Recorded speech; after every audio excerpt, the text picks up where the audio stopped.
শিরিনের মুখে ঝামা ঘষে ভালোবাসা দিবসে রায়ানের সঙ্গে নাচ করলো পারুল। হ্যাঁ বন্ধুরা, এমনটাই দেখা যাবে, তাই সম্পূর্ণ জানতে ভিডিওটিতে লাইক দিয়ে চ্যানেলটি সাবস্ক্রাইব করে দেখতে থাকুন। গল্পের শুরুতেই দেখা যাবে অবুধয় পারুলকে বলতে থাকে, পারুল আমি তোমাকে বারণ করেছিলাম, জানো তো ওরা না খুব পাওয়ারফুল, আর পুরো ইউনিভার্সিটিতে ওদের দলটাকে সবাই ভয় পায়। ওরা না কাউকে পরোয়া করে না আর কাউকে। পারুলকে ওমকার বলতে থাকে, জানো তো পারুল, এই জন্যই তোমাকে আমি বারণ করেছিলাম যে পারুল দরকার নেই, ওদের সঙ্গে আমরা পারবো না। দেখলে তো ওরা সবাই মিলে একজোট হয়ে বারণ করে দিল, অস্বীকার করলো যে না ওরা কিছুই করেনি, কিচ্ছু প্রমাণ করতে পারলে না।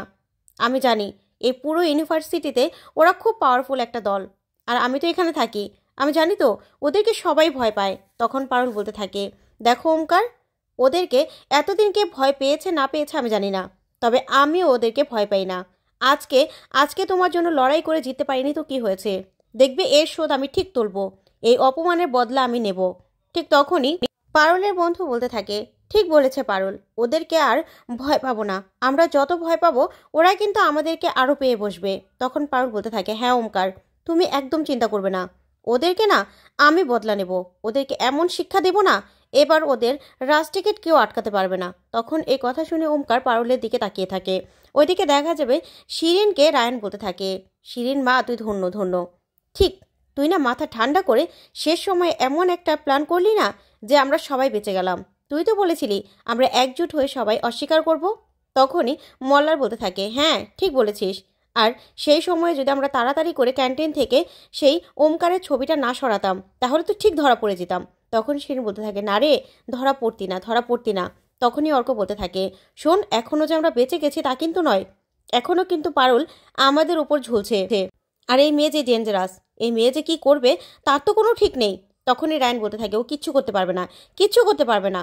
তখনই রেশমিকা বলতে থাকে, দেখ রায়ান, তোর দাদুর ভরসায় ও তোদের বাড়িতে থেকে এতটা সাহস পায় কি করে, তোর বন্ধুদেরকে এভাবে অপদস্থ করে, তোর মুখের ওপর কথা বলে। তোর কিন্তু ওকে কিছু বলা দরকার ছিল ওকে বলার। তখন শিরিন বলতে থাকে, হ্যাঁ রায়ান, এটা কিন্তু ঠিক বলেছে, তুই ওকে এতটা প্রশ্রয় কেন দিস, তুই ওকে কেন বলিস না, ওকে যদি তুই কিছু বলতি তাহলে কেউ এত সাহস পেত। তখন রায়ান বলতে থাকে, আরে তোরা আমাকে ভুল বুঝছিস, ও কি কারো কথা শোনার মতো মেয়ে, ও কারো কথা শোনে, দেখিস না ও কেমন রোয়াবগিরি দেখায়। তখন রেশমিকা বলতে থাকে, দেখ রায়ান, আমাদের যদি কোনো রকম কোনো সমস্যা হয়, আমাদের জন্য কোনো ক্ষতি হয় না এই পারুলের জন্য, তাহলে কিন্তু তোকে আমরা ছেড়ে দেবো না, তোকেও আমরা ফাঁসিয়ে দেবো, বুঝতে পেরেছিস? তোর কিছু বলা উচিত ছিল, ওকে কিছু বলা উচিত ছিল অন্তত। তখনই রায়ান পারুলের কাছে রাগান্বিত হয়ে আসে, এসে পারুলের হাত ধরে টেনে নিয়ে যায়। তারপরে বলতে থাকে, এই পারুল, তুই কিন্তু বড্ড বাড়াবাড়ি করছিস। তখনই পারুল বলতে থাকে, আমার হাত ছাড় কি পিনলে, না হলে কিন্তু আজকে তোর খবর আছে। তখন রায়ান বলতে থাকে, দেখ পারুল, তুই কেন এরকম করছিস, এই ব্যাপারটা নিয়ে আর বাড়াবাড়ি করবি না, তোর সঙ্গে কিছু হয়েছে? তখন পারুল বলতে থাকে, আমার বন্ধুর সঙ্গে তো হয়েছে, তুই যদি তোর বন্ধুদের সঙ্গে মিলে এত কিছু করতে পারিস, বন্ধুদের পাশে দাঁড়াতে পারিস, তাহলে আমার বন্ধুর পাশে আমি কেন দাঁড়াবো না, বলতো? কেন দাঁড়াবো না? এতদিন ইউনিভার্সিটিটা তোদের ছিল, কিন্তু এবার আমাদের সবার, বুঝতে পেরেছিস? এখানে সবাই আমরা সবাই রাজা, আমাদের এই রাজার রাজত্বে। যা শুনে রায়ান পুরো অবাক হয়ে থাকে, আর শিরিনরাও অবাক হয়ে তাকিয়ে থাকে। তখন ওমকাররা খুব খুশি হয়ে যায় পারুলের এমন কথা শুনে। অন্যদিকে দেখা যাবে রুকু গোপালকে বলতে থাকে, গোপাল আমার ক্যামেরাটা পেলেন না? তখন গোপাল বলতে থাকে, না রুকু, পেলাম না তো, কোথায় যে চলে গেল, আমি তো ভেবেছিলাম ঠাকুরমশাইয়ের ঝোলার সঙ্গে চলে গেছে নাকি, সেটাও জিজ্ঞাসা করতে গিয়েছিলাম, কিন্তু পেলাম না। তাহলে কি এই ক্যামেরাটা চুরি হয়ে গেল? আমাদের গায়ে তো সবাইকেই আমরা চিনি, কিন্তু কে চুরি করতে পারে? ঠিক তখনই একজন বউ সেখানে চলে আসে, এসে বলতে থাকে, গোপাল দাদা, ক্যামেরাটা চুরি হয়ে গেছে। তখন গোপাল আর রুকু এই কথা শুনে চমকে যায় আর বলতে থাকে, কি বলছো তুমি, ক্যামেরাটা চুরি হয়ে গেছে মানে কে চুরি করেছে? তখনই সে বউ বলতে থাকে, দেখো আমি তো শিওর না, তবে যার স্বামী চোর তার বউই কিন্তু এই ক্যামেরাটা চুরি করেছে, লোকটা সামলাতে পারেনি। ওইদিকে দেখা যাবে চোর অনেকগুলো মানিব্যাগ চুরি করে নিয়ে আসে। তখনই তার বউ বলতে থাকে, আজকে না তোমার থেকে আমার কামাই বেশি হয়েছে। তখনই সে চোর লোকটা বলতে থাকে, কি বলছো, তোমার কামাই বলতে ওই কানের দুল আর গলার রিং, এই তো? তখনই বউ বলতে থাকে, না না, দেখো ক্যামেরা। তখনই ক্যামেরাটা দেখে সেই চোরটা অবাক হয়ে যায় আর বলতে থাকে, ডিজিটাল ক্যামেরা, এই ক্যামেরাটা কোথা থেকে মেরে দিলে? তখনই সেই বউটা বলতে থাকে, ওই যে গোপাল দাদার বউয়ের গো দামি ক্যামেরা, দেখেছ, ঠাকুরের সামনে রেখেছিল, সুযোগ বুঝে আমি ঝেড়ে দিয়েছি, ওইদিকে দেখা যাবে গোপাল সবটা শুনে বলতে থাকে, সর্বনাশ করেছে, ওই ক্যামেরাটা চুরি করে নিয়ে গেল, তাহলে তো নিশ্চয়ই বিক্রিও করে দিয়েছে। তখনই সে বউটা বলতে থাকে, হ্যাঁ তাহলে তো শহরে নিয়ে এই ক্যামেরাটা বিক্রি করবে, এই গায়ে তো আর বিক্রি করতে পারবে না। তখনই গোপাল রুকুকে বলতে থাকে, রুকু তাহলে আমাদের কালকেই কিন্তু শহরে যেতে হবে, গিয়ে জিজ্ঞাসা করতে হবে। তারপরে দেখা যাবে গোপাল আর রুকু তার পরের দিনই শহরে চলে যায়। তখনই একটা ডিজিটাল ক্যামেরার দোকান দেখে সেই দোকানে চলে যায়। গেলে গোপাল বলতে থাকে, আচ্ছা দাদা আমি একটু কিছু জিজ্ঞাসা করতাম। তখনই লোকটা বলতে থাকে, কাপল ছবি তুলবেন, কাপল ছবি? তখন গোপাল বলতে থাকে, না না আসলে কালকে না আমাদের একটা ক্যামেরা চুরি গেছে, তাই এখানে কি কেউ বিক্রি করতে এনেছিল কিনা। তখনই লোকটা রেগে যায় আর বলতে থাকে, কি বলছেন আপনি? আপনার কি আমাকে দেখে চোর মনে হচ্ছে? আমি এরকম সস্তা জিনিস আর চোরাই মাল রাখি না, বুঝতে পেরেছেন? তখন রুকু বলতে থাকে, না না দাদা আপনি ভুল বুঝছেন, আসলে এরকম কেউ নিয়ে এসেছিল কিনা। তখন লোকটা বলতে থাকে, না এরকম কেউ নিয়ে আসেনি। তখনই গোপাল বলতে থাকে, আচ্ছা ন্যাড়াগোয়াল থেকে আমরা এসেছি, ন্যাড়াগোয়াল থেকে কোনো ফটো কি আপনার এখানে ধোলাই করতে দিয়েছে? তাহলে আমাদেরকে একটু দেখান না। তখন লোকটা বলতে থাকে, আপনাদেরকে কেন দেখাবো, আর এমন কেউ এসেছে কিনা সেটাও আমি জানি না। তখন রুকু বলতে থাকে, দাদা একটু ফোল্ডারটা দেখান না। তখন লোকটা বলতে থাকে, সরুন সরুন, আপনাদেরকে কেন দেখাবো। ঠিক তখনই দেখা যাবে গোপালের স্টুডেন্টরা ছবি তুলতে আসে। অন্যদিকে দেখা যাবে পারুল বৌমণিকে বলতে থাকে ভ্যালেন্টাইন্স ডের কথা। তখন বৌমণি বলতে থাকে, ভ্যালেন্টাইন্স ডে?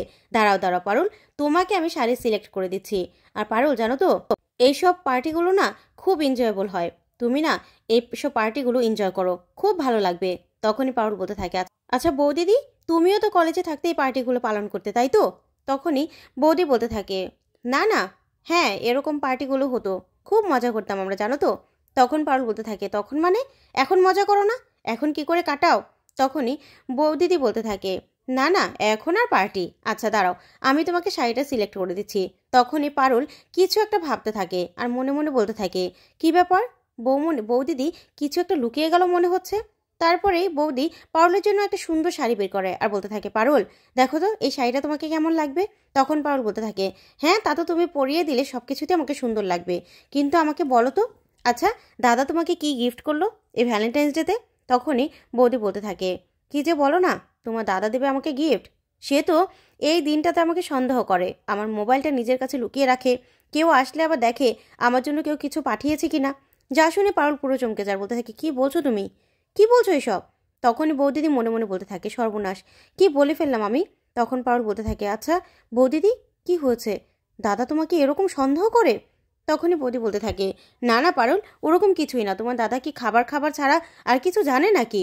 আচ্ছা আমি ওই দিকটাতে যাই, তুমি বরং শাড়িটা পরো, আমি তোমাকে রেডি করিয়ে দেবো। এই বলেই বৌমণি সেখান থেকে চলে যায়। তখন পারুল মনে মনে বলতে থাকে, দাদা এরকম, আমি তো ভাবতেই পারছি না, কিছু একটা লুকোলো মনে হচ্ছে। তারপরে দেখা যাবে পারুলের কাছে রায়ান চলে আসে আর সে বলতে থাকে, এই পারুল শোন, তোকে না আমি বাড়িতে বলতে আসলাম, দেখ ওমকারের সঙ্গে যেটা হয়েছে সেটা ভুলে যা, এটা নিয়ে না আর টানাটানি করবি না।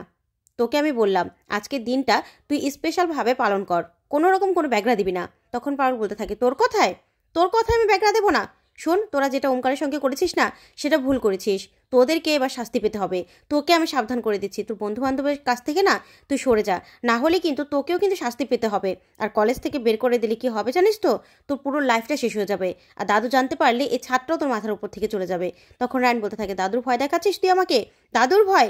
তখন পারুল বলতে থাকে, না তোকে সাবধান করলাম, বুঝতে পেরেছিস তোরা যা করছিস না সেটা কিন্তু ঠিক নয়। তখন রায়ন বলতে থাকে, শোন জন্তু, তোকে আমি বলে দিলাম, এবার বাকিটা তোর ইচ্ছে।